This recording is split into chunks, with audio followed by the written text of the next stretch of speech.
Regalia, Yeah. is officially going up for auction. Wow, I heard that at the Chamber of Commerce dinner last week, and it was like, no, that's not true. Yeah, it's going up for auction starting at $2.3 million. Are you sure the Regalia? But yeah, it is true. It is happening. That seems like a pretty low price for all of that. Yeah, and so KRMS news article is a little confusing.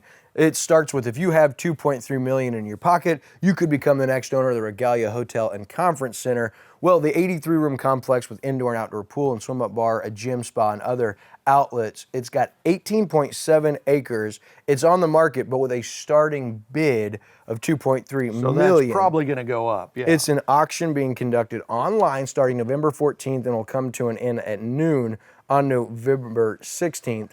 But you think about that property in particular, right? The Regalia. Yeah. And why it's never succeeded. And there's one of many, many reasons. But for whoever buys this project, you do have such an uphill battle. And I'm not even talking about the person that runs it being caught on video screaming at people and being hard to work with, not paying contracts.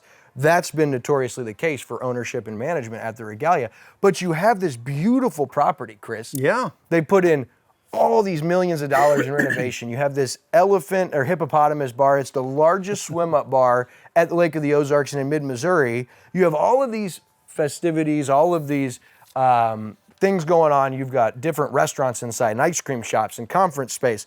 All the things you need to, except for you've only got 83 rooms. So you cannot attract the big group business, right? The big conferences, things of that nature. So what do you hope to have? Water access. You don't have water access at the Regalia.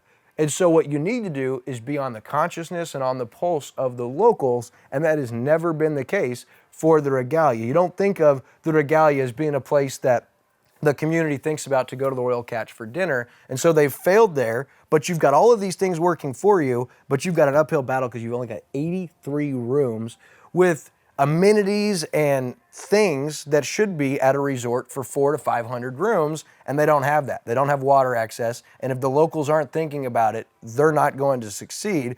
So the price of $2.3 million is a steal when you just talk about the 18.7 acres and where that's at. You talk about the facilities, you talk about the 83-room complex. I mean, this is no doubt a $10 to $15 million property, but it comes with the name of the Regalia, and the local that would be buying this or be interested in investing in this, they don't think that sounds like a steal for the Regalia, $2.3 million. Interesting, depending on who buys it, though. There's plenty of room there, I think, to build. You could put up more rooms probably and add to it. You'd have to. I would think so. So depending on who gets it, for how much, if they're willing to put that money to build more rooms, which might actually be a positive for them, because you've got some really great places here at the lake, but they're old. They were built back in the 60s and 70s. Those things are hard to renovate, right? Yeah. And they're kind of cave-ish and stuff like that. But unless you take down the whole building and rebuild,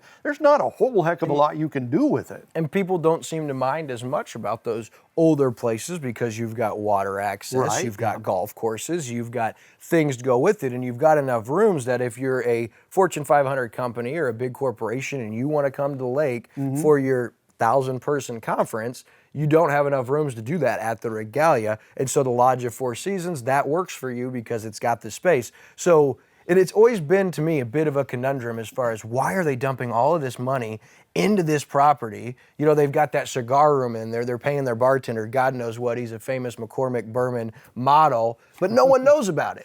And so you've got some cool elements, but an uphill battle for whoever would invest in that.